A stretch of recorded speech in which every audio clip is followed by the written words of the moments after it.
जय हिंद दोस्तों, स्वागत है आपका। मैं हूं प्रवीण कुमार, आप देख रहे हैं आवाज़ हिंद न्यूज। दोस्तों, जब से पाकिस्तान द्वारा भारत के साथ ट्रेड का जो बात था उसको कैंसिल किया गया है, तब से पाकिस्तान, इमरान खान खुद ही अपने फेंके जाल में, बुने जाल में फंसते नज़र आ रहे हैं। और किस तरह से फंसते नज़र आ रहे हैं हम देखेंगे वीडियो में। किस तरह से उनका मीडिया का रिएक्शन है, उनका पब्लिक का रिएक्शन है, और देखेंगे इस वीडियो में। और चलते हैं वीडियो की ओर। और वीडियो चालू करने के पहले आप लोगों से रिक्वेस्ट है, जो पहली बार आए हैं चैनल पे और जो पहले से भी देखें और सब्सक्राइब नहीं किए चैनल को, प्लीज़ सब्सक्राइब कर लीजिए और बेल आइकन को ज़रूर दबाएं। और इस वीडियो के बारे में आपका क्या राय है नीचे कमेंट बॉक्स में ज़रूर लिखें। मैं ज़रूर हर कमेंट को रिप्लाई करूँगा। चलिए चलते हैं वीडियो की ओर। ये आपने फवाद चौधरी साहब का गुफ्तगू मुलाहिजा की, वजाहत मुलाहिजा की, और इसके पीछे कहानी कुछ यूँ है कि इक्तिसादी राब्ता कमेटी भारत से तिजारत बहाल करने का फैसला करती है, जिस पर वजीर आज़म इमरान खान की मंजूरी भी शामिल होती है। वजीर खजाना ने फिर इसका ऐलान किया। अगले ही रोज जब ये फैसला वजीर आज़म की जेर सदारत ही हतमी मंजूरी के लिए वफाकी काबीना के इजलास में जाती है तो रद्द हो जाती है। जनाब, एक जानिब तो नाकदीन इस पर शशदर है, दूसरी जानिब फवाद चौधरी और मुईद यूसुफ इस पर वजाहत पेश करते हैं और कहते हैं कि इक्तिसादी राब्ता कमेटी में इमरान खान ने मंजूरी एक वजीर की हैसियत से दी और काबीना में समरी को बहैसियत वजीर आजम रद्द किया। ये दो मुख्तलिफ रोल्स के बायस है।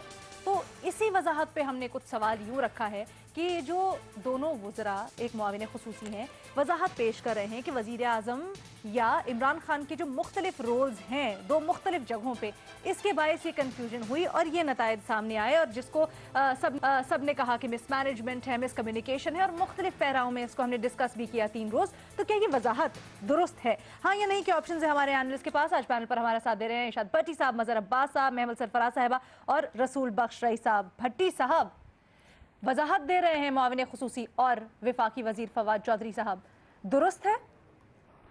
बिल्कुल भी नहीं मैडम शेख, बिल्कुल भी दुरुस्त नहीं।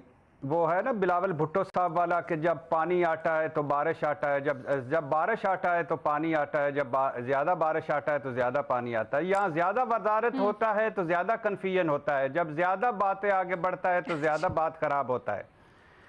मतलब मैडम शेख, वज़ीर तिजारत इमरान खान समरी मंजूर, वज़ीर आज़म इमरान खान समरी नामंजूर। इमरान खान वज़ीर तिजारत भारत से होनी चाहिए, इमरान खान वज़ीर आज़म तिजारत भारत से नहीं होनी चाहिए। ये हैट जो 2-3 पहने हुए, इनमें से एक हैट पहन लें इमरान खान साहब, नंबर 1।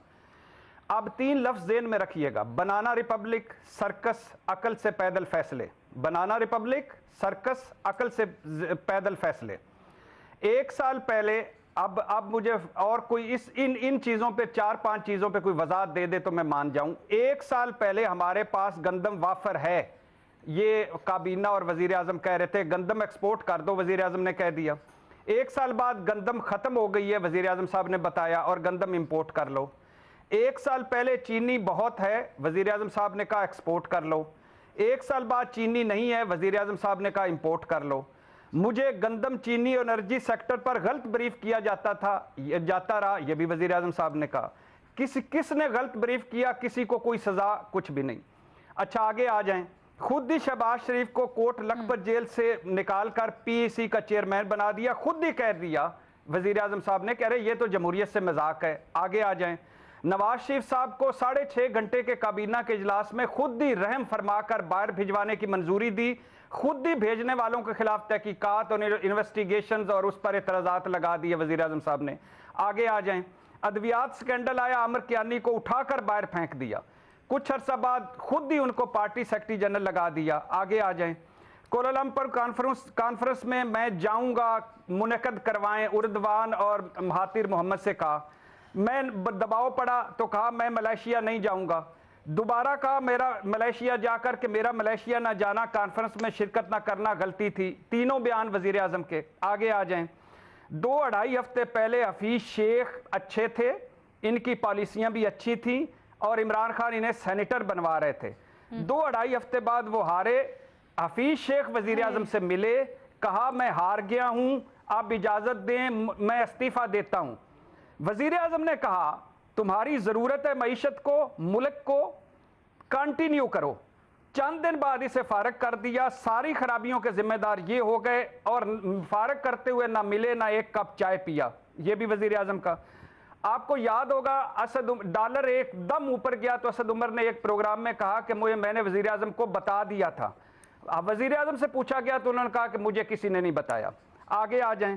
روز پٹرول، ڈیزل، بجلی، گیس کی قیمتیں کابینہ ECC مطلب وزیر اعظم بڑھاتے ہیں سمریوں پر، اور جب شور شرابہ پڑتا ہے تو خود ان کا نوٹس لے لیتے ہیں. یہ بھی وزیر اعظم کا. اچھا آگے آ جائیں. اس مسئلے پہ آ جائیں. کپاس خریدنے کا جو معاملہ تھا بھارت سے 28 فروری سے زیر غور تھا. 28 فروری سے رزاق داؤد وزیر اعظم سے ملے، ڈسکس کیا. وزیر اعظم نے کہا گو اہیڈ.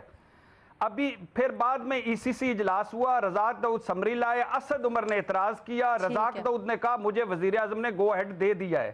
حماد اظہر نے کہا اگر وزیر اعظم نے گو اہیڈ دے دیا ہے تو گو اہیڈ ہے. بھارت سے تجارت 26 مارچ کو بحیثیت انچارج تجارت وزیر اعظم نے سمری منظور کی. 29 مارچ کو رزاق داؤد نے فیصلے کی تصدیق کی. 31 مارچ کو ECC نے منظوری دی. 1 اپریل کو وفاقی کابینہ نے وزیر اعظم نے اپنا فیصلہ ہی واپس ٹرن ڈاؤن کر دیا. اب جو ماحول بنا ہے، جو جگ ہنسائی ہوئی ہے، جو جکیلا پن ہوا ہے، اس کا ذمہ دار کون ہے؟ اور آخری بات میڈم شیخ، یہی وجہ ہے وزیر اعظم صاحب کی یہ جو فیصلہ کر کے سوچنا یا سوچ کر نہ بولنا. جرمنی جاپان کی سردیں ملا دیتے ہیں، ٹیگور کے اقوال کو خلیل جبران کا کہہ دیتے ہیں، اسد معروف کی نظم کو اقبال کی نظم کہہ دیتے ہیں، اور 1 ارب درخت چین میں جا کر 5 ارب درخت ہو جاتے ہیں. تو یہ وزیر اعظم صاحب کی اپنی کنفیژن ہے، اپنا ہے کہ فیصلہ نہ کر کے سوچنا. فواد چودھری صاحب کی جو تعویل ہے وہ درست نہیں ہے، اور خدا کے لیے اس کو درست کریں. ٹھیک ہے.